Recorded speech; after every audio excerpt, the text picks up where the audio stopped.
everybody, and thank you for being here.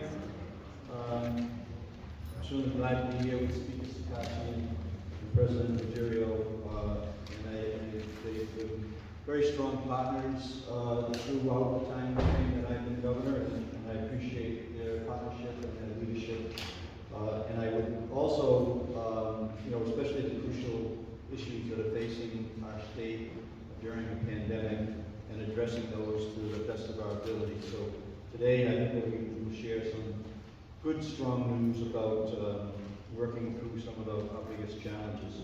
But I also want to thank the Biden administration and the great work, our congressional delegation under the leadership of Senator Reid and along the White House, along with Congressman Sistine Langell. And I do spend that 10 seconds every time I into the mic to make sure that we, understand that Rhode Island has received an unprecedented amount of funding thanks to the American Rescue Plan, and thank you to our senators and our congressmen.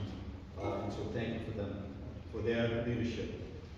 In October, I did submit a budget amendment to the General Assembly that would invest 10% of the state's $1.13 billion in American Rescue Plan state fiscal recovery funds to make a down payment on Rhode Island's economic recovery. We've been, advocating for that, and what we would propose is the Rhode Island Rebounds. And Rhode Island Rebounds represents a crucial initial short-term investment in Rhode Island's families, workers, and small businesses to keep our economic comeback going strong. Last week, I think that it's important to note, not only did we serve as one of the top vaccinated states in the country, on one of the reports I saw, but also on Moody's Index, the #1 recovering economy in the entire country. And we want to keep that going strong in that partnership with the General Assembly and their commitment to act on the Rhode Island Rebounds down payment. We really are thankful to the Speaker and the Senate's President, who will speak more about that issue when they address the media today and our guests here in the state room. And when I do turn it over to them. But I do want to recognize also in the room the reps and senators that are here, along with Lieutenant Governor, Secretary Jones, Secretary Pryor, and members of my cabinet who have been out in the community meeting with stakeholders and highlighting just how crucial it is for Rhode Island to make these investments now. And I'll run just as a general overview of our Rhode Island Rebound proposal. Includes $38.5 million to support children, families, social supports, including crucial funding for the child care industry, $32 million to assist small businesses impacted by COVID-19, $29 million to promote affordable housing and housing stability support for those experiencing homelessness, and $13 million for hard-hit tourism, hospitality, and event industries. We know that's a down payment, that's a start, and we'll be working with the leadership, our President, and as well as our Speaker, to continue the momentum that we're experiencing right now in the state of Rhode Island. So I want to thank representatives of the small business and hospitality industries that are here with us today.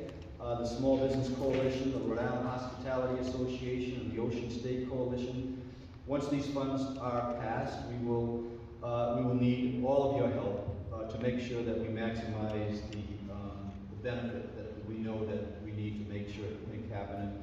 And I know that leadership that has come from those three groups and other groups in the state are going to be able to be our partners to work through those in a real fast way to get those dollars into our communities. All 39 cities and towns need help right now. In addition, the Speaker, the Senate President, and I also pledged and added an additional $6 million to address growing child care needs. This is a very important for both the Speaker and the Senate President, and I agree. I'd like to recognize Beautiful Beginnings, who is here today representing Rhode Island's child care industry. We are so grateful for how you and other child care facilities have stepped up day in and day out through the pandemic. So thank you. And right now, this investment is the boost Rhode Islanders need. In addition to the $29.5 million in housing fund in our Rhode Island Rebounds Plan, we are continuing to take action right now to support those experiencing homelessness. Over the past few months, I've met with almost all the state's homeless providers and visited with individuals experiencing homelessness at the Amos House. And this past Friday, I was at the Providence Rescue Mission on Cranston Street talking about the very issues that are pressing for us as the cold weather approaches. We recently announced $5 million of funding to our emergency shelter providers to increase the number of beds for this winter season. Our state's Office of Housing and Community Development has approved a multi-million-dollar proposal to continue the emergency hotel shelter program until the spring.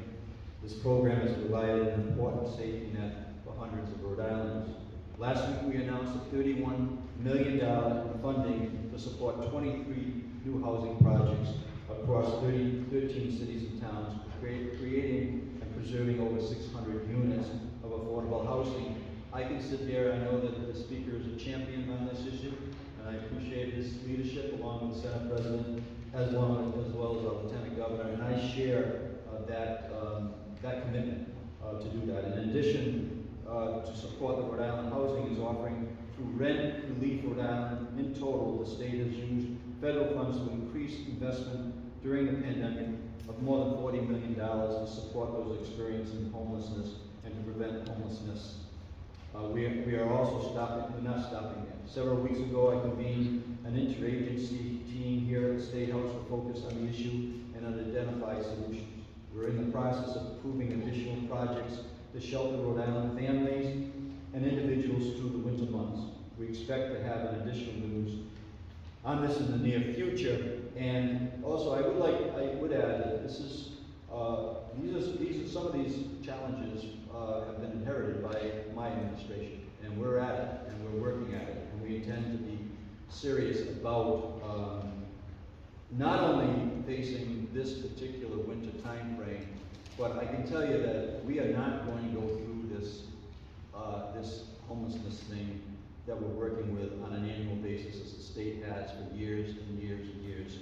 We will, just like I did on the vaccinations, where we increased the amount of our capacity to do vaccinations over and above how many vaccines we had in the state, to the point where we could do 100,000 shots in any given week. And then we were able to get 100,000 doses from other states who didn't do the same early in the spring, and that's really catapulted us. We will overbuild in terms of the homelessness, so we can actually get to the serious business that we're all committed to do, which is having permanent housing for those Rhode Islanders that need it and those who want it. I'm also pleased to report that we expect to announce our new Deputy Secretary of Housing next week. We've conducted local national search, utilizing a top-notch search firm in order to attract top talent, and we're pleased that we've been able to find a high-quality housing professional in that position. And also be working with the General Assembly on how to structure that secretary in a way where that person will have authority that individual needs to hold people accountable for the work that needs to be done. I also want to know that one professional, no matter how talented, to get the job done, it's a team effort, and that's why I'm so pleased the General Assembly is on the verge of approving our requesting funding for staffing capacity at our Office Housing and Community Development. I want to thank Crossroads, One Neighborhood Builders for being here today, and all the providers that have stepped up during the pandemic and that are willing to work with our office to make good things happen. Certainly available, and we'll work with anybody who's doing the work. We'll work with anyone who's doing the work. There is so much more work to create a truly strong housing system in the state, and I look forward to working again with the General Assembly leadership and our partners in the community to provide the affordable housing we need and to prevent the homelessness issues that we deal with on an annual basis. The pandemic has created significant challenges for our home and community-based service providers. Amid a national staffing shortage, it is difficult for providers to support, attract, and retain workers to deliver these critical services to some of our most vulnerable residents. That's why I am also announcing and directing $57.4 million in federal medical assistance percentage funding for workforce investments that will provide support to nearly 4,500 home and community-based direct care workers. This includes providers such as home health agencies, adult daycare centers, community mental health centers, substance abuse facilities, and child behavioral health providers. These providers will allocate 85% of the funding to direct care workers in the form of hiring bonuses, increased hourly wages, enhanced benefits, shift differentials, wraparound benefits, and training.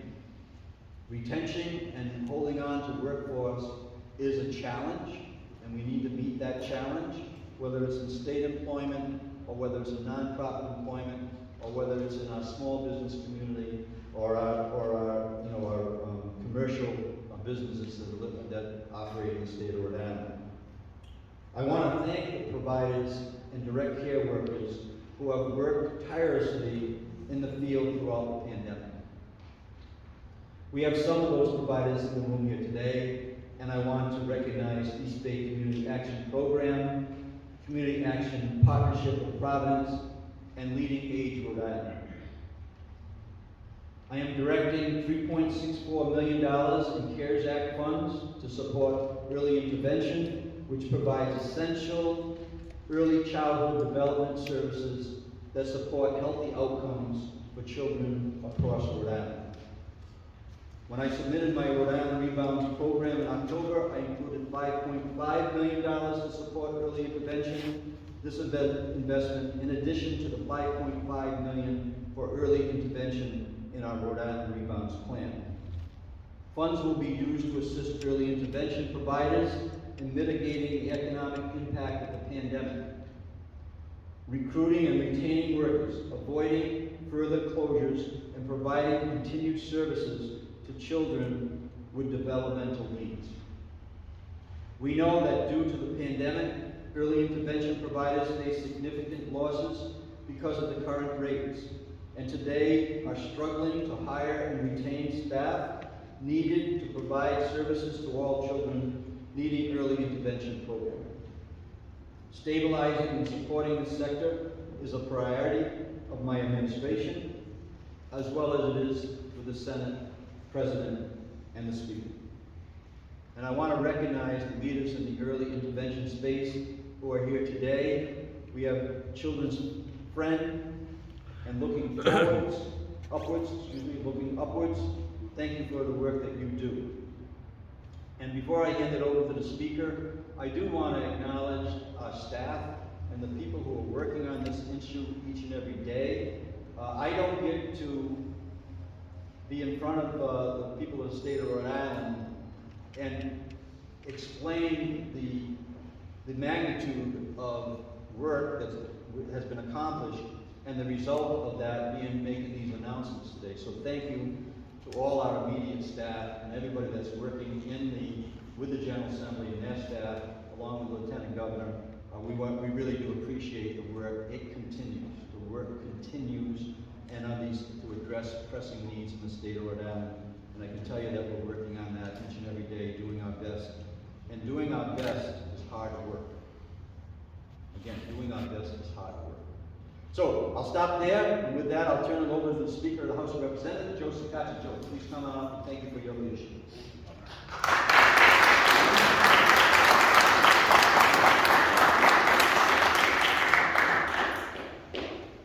Thank you, Governor. It's a pleasure to be here. Good morning, everyone.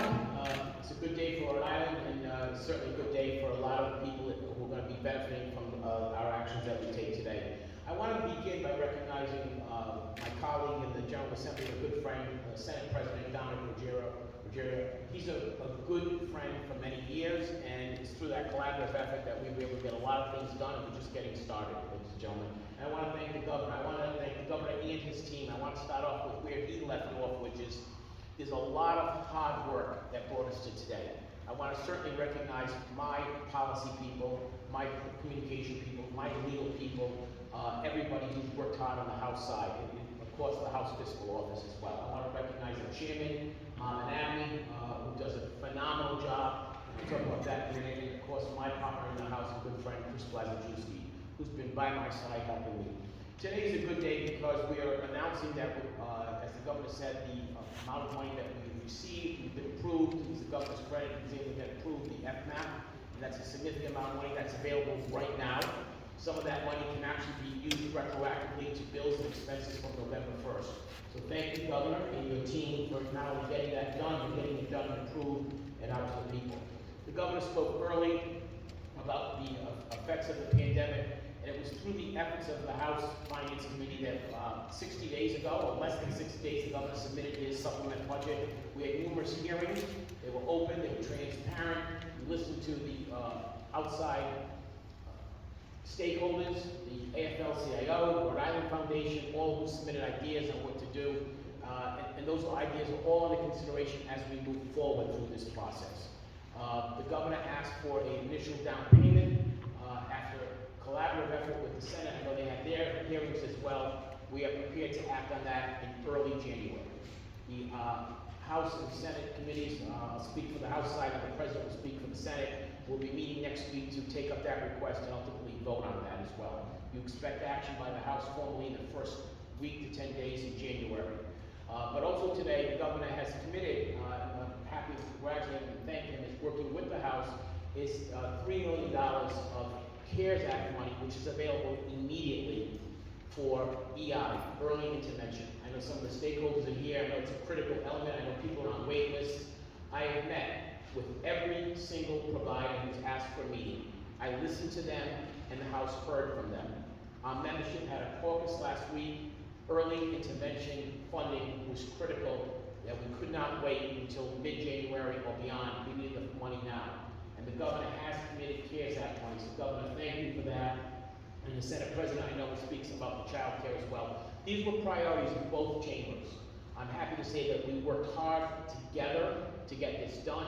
I'm happy to be here today to announce this, but more importantly, I'm happy that this funding, along with all the funding that we have given in July, will get out to the people who need it the most. We'll continue the process, the collaborative process we have, the transparent process with the balance of the ARPA money as we move into the next year. We want to make sure that we make long-term investments that are sustainable, that help the people who are out for generations to come. I also want to give a shout out and thank you to our congressional delegation, because without strong, unified support by Senator Reid, Senator Whitehouse, Congressman Landry, Congressman Cicilline, we would not be getting this money from the Biden administration as quickly as we have received it. Thank you to them. And I have nothing else to really add, except I would like to introduce my good friend, the President of the Senate, Dominic Ruggiero. Thank you.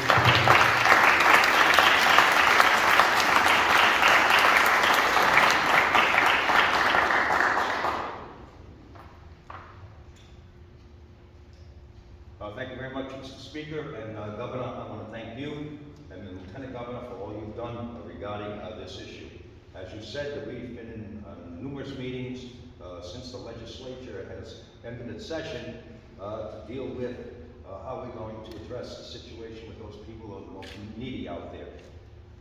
We've appropriated unprecedented federal funds in this year's budget to help struggling Rhode Islanders, residents, and businesses. But we also recognize that there's a lot more to do.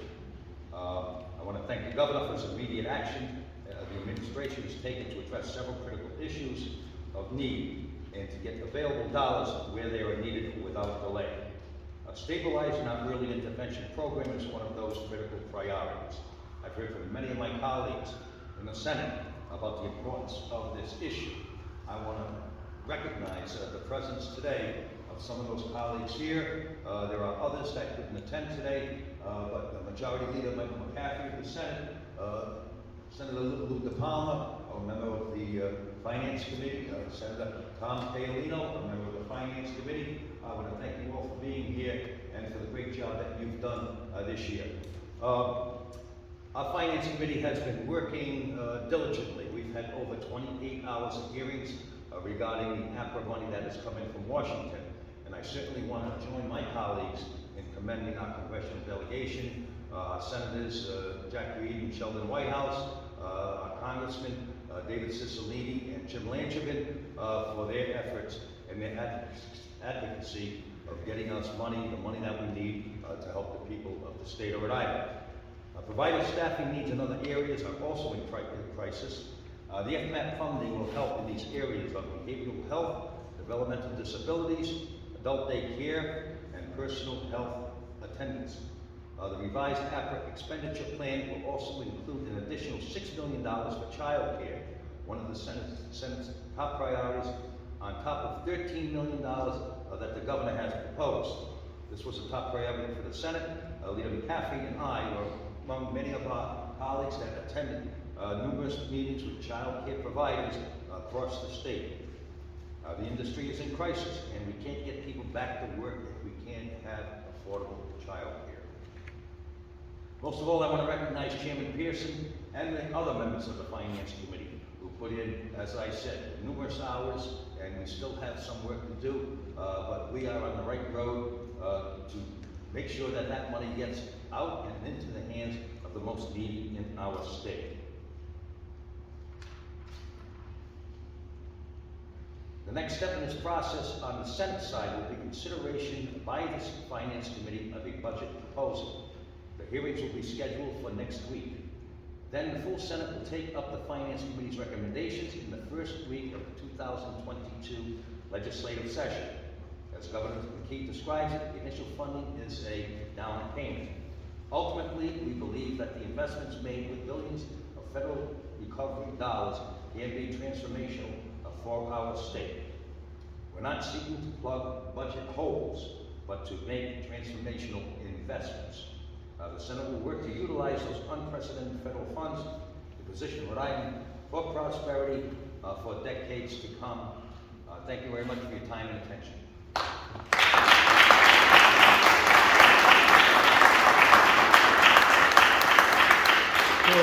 So with that, we'll start with questions. We're going to stay on topic first, and Brian, you kick it off.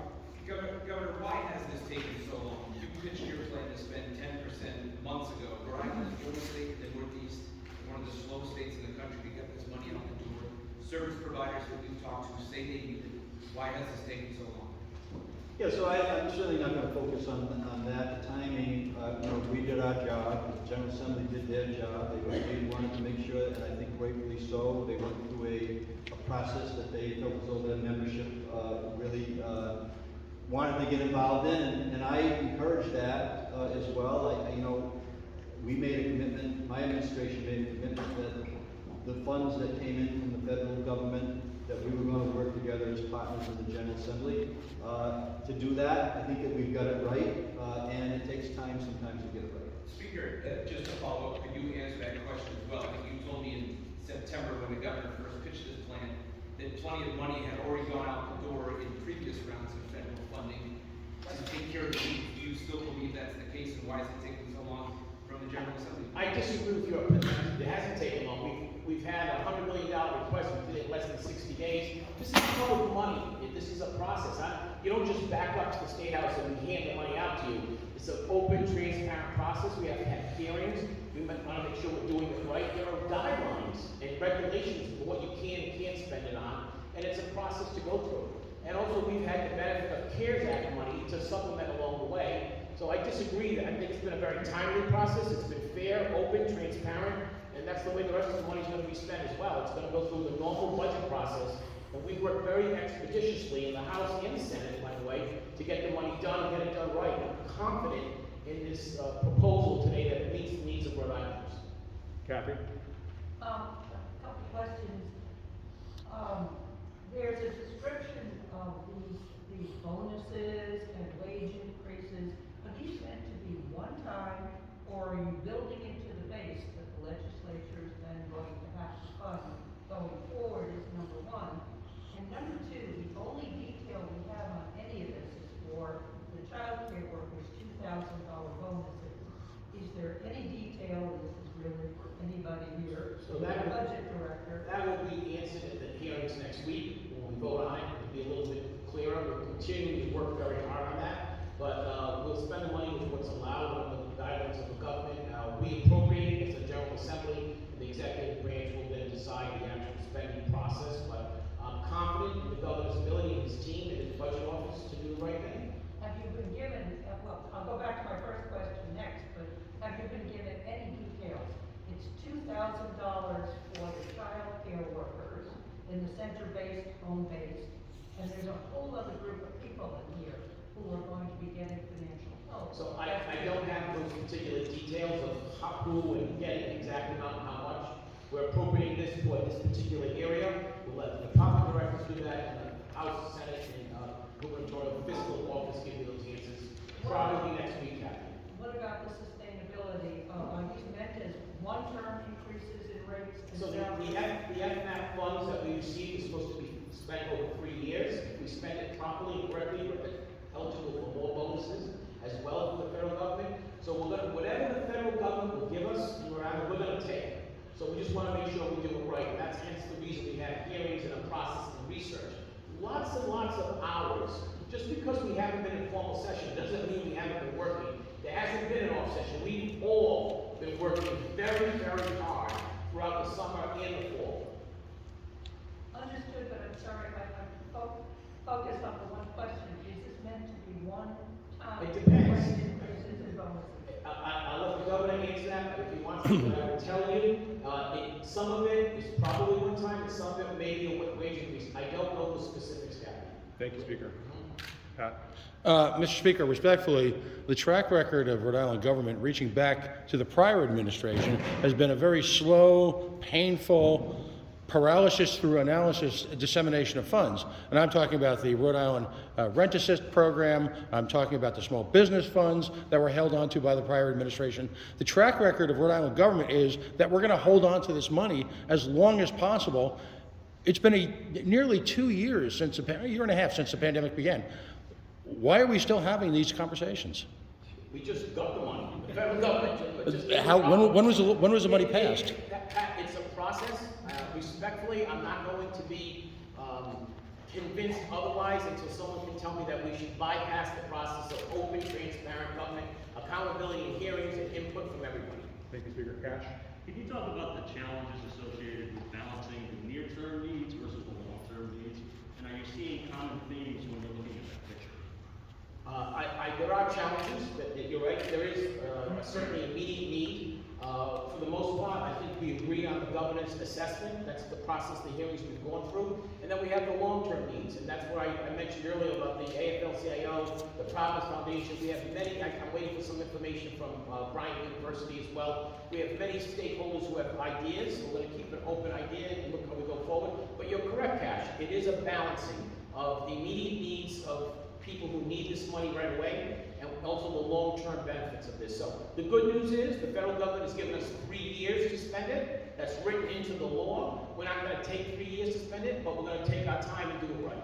And how soon do you, sorry, Paul, how soon do you think after, this initial round of 10% will you be getting to the longer-term needs? During the normal budget process that we normally do in 2022. And then Bill? Governor McKee, you focused some of your remarks on aiding the homeless. When will the money that you outlined hit the streets so that people who need housing will actually get it if they're interested in pursuing that? Excuse me, Joe. Well, the $5 million that we appropriated a few weeks back, early in November, is in the works right now. So those dollars are available. That's an unprecedented amount of dollars that's been appropriated, prior to a Thanksgiving or early winter. So those dollars are available. The work that's going to be done relative to the down payment, we're based on, and we thank the General Assembly for their support. We'll start making plans for that. To Pat's point, we've got our money pretty quickly once we control it, including making sure that our applications have been streamlined from the small businesses and throughout the networks of distribution. That we will continue that, we'll work on that. And we've have put together, as I mentioned in my comments, a team of people that are working directly with my office to really tackle this issue. I think that we told the Rhode Island Foundation, I think that the General Assembly agrees, I certainly agree that there's a need for a plan, and we're absent a plan. And that's what I was speaking to earlier about, we're not going to go through this bed issue on shelter again, because we're going to overbuild the capacity for the shelters, so that we can get to the real work, which is to find permanent type of homes for the individuals that need it and want it. Bill? Speaking to that, Rhode Island Foundation and other community advocates are calling the homelessness or housing crisis the #1 issue that all ARPA dollars should face. Would you categorize it as the #1 issue facing the state right now, whether we're not going to put a dollar amount on that or just assess it in that type of category?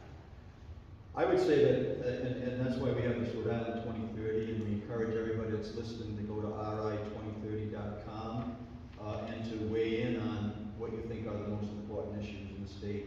I think we've categorized about 8 or 9 in that. We're adding to it based on the meetings that we've had. I think that the seniors are going to have a section in there. So I think there's multiple issues that raise to the top, including making sure our economy stays strong. As I said, we're the #1 in the country on recovering in our economy, and part of that was music in Newport this summer. So I think that we need to take a look at it in total, and because if we don't, we may be missing a piece that supports another piece, if you follow what I'm saying, right? So you need an economy in order to support after the dollars that are, the federal dollars are gone, and to Captain's point, a good point, you don't want to be structuring in repetitive type of costs. So to answer the question very simply, I think there's a lot of #1s. And quickly, And housing is one of those. and very quickly, some states like North Dakota are concerned that they're going to be sending back a tremendous amount of rent relief money. Is that something Rhode Island is facing right now? What's the latest on the dollars going? Yeah, so I mean, our office certainly got involved in that as we were in a slow process with a kind of a slow bleed of the dollars. I think $1 million went out in the first 90 days. Since our office, we sent letters to the Rhode Island Housing Board. We've met weekly meetings with the Lieutenant Governor, with our office, I think that we're at this point in time, we're not giving any dollars back, and we met the threshold at the end of November to make sure that happens. I think we're approaching close to, and I don't want to be misquoted here, but I think we're in excess of $70 million of those dollars that are out. I think we needed to get $65 million out in that range to make sure that we kept pace. Our intention is to hold all the dollars we got. I agree with the speaker, whatever we get, those are our tax dollars. We want to keep them in Rhode Island, and we're doing everything humanly possible to make that happen. Thanks, Governor. We have time for 2 questions. Brian? Governor, what's your understanding of what happened with the deadly crash involving the MTM subcontractor, and given MTM's track record from a couple years ago with that issue, are they a reliable and safe partner? Yeah, so I'd be happy to answer that in more detail after we get here, but I would say that it's a very disturbing news, it's horrific news, and I believe that it already had, although that contract was already under consideration in terms of where we're going to go from here. I don't think that, we have many transportation providers, small businesses in the state that have been ready and available to work, and I think that one of the things that has happened there is that continually discounting the payment on transportation has probably brought us to this horrific situation. But we'll get more details on that. I've asked the Attorney General to again look into it along with the state police, which is normal procedure these days. But I think that, and then I will be speaking to the top level management before the end of the day to get their take before I make any further comments. One last question, anybody? Here. You guys didn't get one? Okay, thank you All very right, much. thanks. I've got one last question. Governor, the Department of Corrections Chief Patricia Coyne-Fegg is the subject of a federal lawsuit right now, and this is yet another lawsuit engaging in actions that the United Nations would describe as torture. That is the ongoing segregation, as they call it, of prisoners. We would call it solitary confinement, and in one case for 8 months. They are now using that as an excuse not to discuss ongoing behavior of the Department of Corrections. Is it time for a leadership change at the head of the Department of Corrections? So first, I'm very, supportive of our director and all of the, the personnel there, including the corrections officers. So I don't want to get involved in that. In fact, I couldn't really answer that as thoroughly as you wanted, even if I wanted to answer the question. So I'll just leave it to the attorneys that are dealing with the lawsuit. But I am supportive of our director and supportive of all our correctional officers there. And I have visited virtually every department, including the corrections, so we'll get at that. Thanks, Governor. Thank you everyone for coming.